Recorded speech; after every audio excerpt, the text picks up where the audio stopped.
Jack Roush had steered all 5 of his cars into the postseason. Of the 10 teams in the chase, half drove for Roush Racing. It's 2005, and NASCAR fans are starting to witness the birth of a new dynasty in the sport, with 2 champions, 2 young guns with so much potential, and a future Hall of Fame legend leading the whole team. There's no stopping the dominant force known as Roush Fenway. This year they have done the unthinkable and have had all 5 of their drivers make it into the 10-team chase for the Cup. 50% of the playoff roster was Roush Fenway drivers. Not only that, the team has accumulated a total of 15 wins throughout the year. There is no telling how many championships the team is going to win in the coming years. Except one problem though, that'll never happen. In fact, it would be at this moment where we would see Jack Roush and Roush Racing peak in the sport.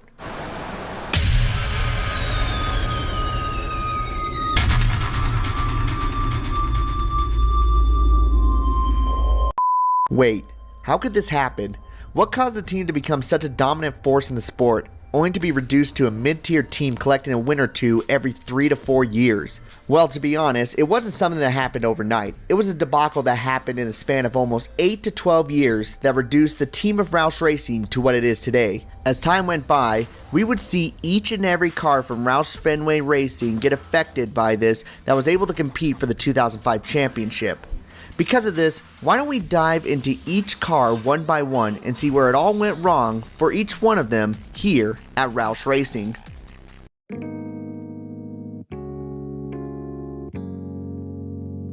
In 2005, Kurt Busch was coming off his first and only championship run in his career, and they were looking to repeat the process again in 2005. This will be his final year with the team as he looks to jump ships on over to Penske Racing to drive the iconic number 2 Miller Lite machine in 2006 onward. It looks like everything is going in the right direction as he comes into the chase with 3 wins, with his most recent one coming from the regular season finale at Richmond, and he will be starting 5th in the points. After 8 races into the chase, it looks like Kurt Busch will not be able to score back-to-back championships, but that's not the most concerning thing going into the final 2 races of the 2005 season. Cup dreams have become a nightmare, and Roush suspended Busch for the final 2 races of the chase, replacing him with journeyman Kenny Wallace. Kurt Busch's 2005 season would end 2 races short after a confrontation during the fall Phoenix race weekend with Maricopa County Sheriff's deputies on November 11, 2005, when he was pulled over for suspicion of drunken driving and cited for reckless driving. Roush Racing had enough and responded 2 days later. The president of Roush Racing, Jeff Smith, famously declared they were officially retiring as Kurt Busch's apologist. This meant that Kurt Busch was out with Roush Fenway for good. Jamie McMurray would be Kurt Busch's replacement as he would be driving for the now renumbered number 26 Crown Royal machine. Unfortunately for Roush Racing, McMurray would not find too much success with the team as he would be only able to snap 2 victories in the 4 years that he was with the team. This was well off on what Kurt Busch was able to do for the same exact team. NASCAR would implement a rule where teams would not be able to extend past a 4-car team starting in the 2010 season, meaning one of the Roush Fenway machines had to go. Jamie McMurray would be released by the end of the 2009 season and return back to Earnhardt Ganassi Racing, where he would have the best season ever in 2010, thus claiming one of the 5 teams within 5 years of that remarkable 2005 season. The next driver to lead the team was the kid, Mark Martin. Mark Martin was already on the verge of retiring from full-time racing by the 2006 season, as he stated at first that 2005 would be his last. However, since there wasn't really another driver who was ready to take over the number 6 machine, as McMurray would move on over to Kurt Busch's ride instead of Martin's in 2006, Mark decided to stay with the team for 1 more year. Mark Martin had a decent performance in the 2006 season, however, he was never able to score a win in his final year with the team. Mark Martin would lead the team at the end of the season and would go to a part-time schedule with the newly formed team of Gen Racing. His replacement would be David Reagan, a driver that they did not initially plan to take over the car, but due to terrible runs by Todd Cleaver in the 06 machine, they decided to change their mind. David Reagan would fail to meet expectations for the team as he would only crack the top 20 in points 1 time and would fail to make the chase in the 5 years he was with the team. He would be replaced by Trevor Bayne at the end of the 2011 season. Trevor Bayne would also fail to meet expectations, as he would never crack the top 20 in points once during his stint in the number 6 machine, leading to Ryan Newman taking over the car in 2019. To this day, the number 6 car has only been in victory lane once since 2005. Matt Kenseth was always a top performer for Roush Racing during his time there. With 1 championship, 2 Daytona 500s, and 25 wins for the team, it was hard to see Matt Kenseth be with another team besides Roush Racing. Matt Kenseth, however, saw that the team was struggling up to this point. One sign was the lackluster seasons between 2008 to 2010. Yes, he did win the Daytona 500 in 2009 and Auto Club right after, but those were the only 2 wins in that 3-year span. What's worse was that 2009 would be the year where Matt Kenseth would miss out on the chase for the Cup, the first time in his career that he would miss the chase. The second issue was lack of sponsorships. It was clear that Roush Fenway Racing was struggling to have sponsorship for their cars in the early 2010s. Their Nationwide Series program was continuing to have non-sponsored cars in events, and it was starting to bleed over to their Cup Series program. It would have multiple races where their cars would sport the Ford EcoBoost sponsor on the car, a sponsor that was mostly Jack Roush trying not to put a blank car on the racetrack. One driver that Jack was struggling to fill a full sponsorship schedule was none other than Matt Kenseth. This made Kenseth realize that it was time to jump ship, which he would by the end of the 2012 season. Matt Kenseth would hop on over to Joe Gibbs Racing in 2013, where he would see 7 wins in just his first season with his brand new team. This would leave Jack Roush to replace Kenseth with his rising talent Ricky Stenhouse Jr., but he too would follow the same path as the other drivers who would replace the original team from 2005. Stenhouse in his 7 seasons with the team would only grab 2 victories in that time, both coming from the 2017 season.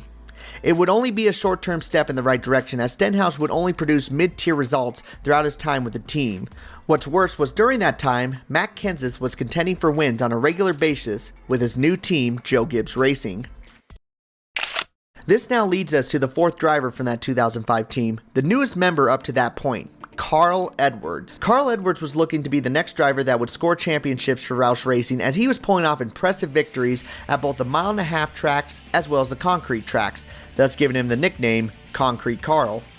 One problem that Carl Edwards had was that he developed a sort of curse, similar to what Mark Martin had, and that was that he could never pull off the championship. In 2008, he had an impressive season, nabbing 9 victories throughout the year. Unfortunately, due to some bad luck finishes at both Talladega and Charlotte during the chase, he was not able to knock off Jimmy Johnson from winning his 3rd championship in a row. 2011 would be even a harder blow for Edwards. That year in the chase, Edwards would not finish worse than 11th in the final 13 races of the year. There was only one issue. His closest competitor, Tony Stewart, was collecting win after win, while Edwards could only score top 5s. This meant that it would come down to a nail-biter at Homestead, the final race of the 2011 season. Edwards would finish 2nd that day, while Tony Stewart would once again win. This would result in a tie in points. Unfortunately for Carl Edwards, this would mean that the driver with the most wins would receive the title. Stewart had 5, while Edwards only had 1. After the 2011 season, Edwards never came close again to winning the championship while with Roush Fenway Racing. He would collect a win here and there, but the top 10s were starting to become more and more scarce than ever before.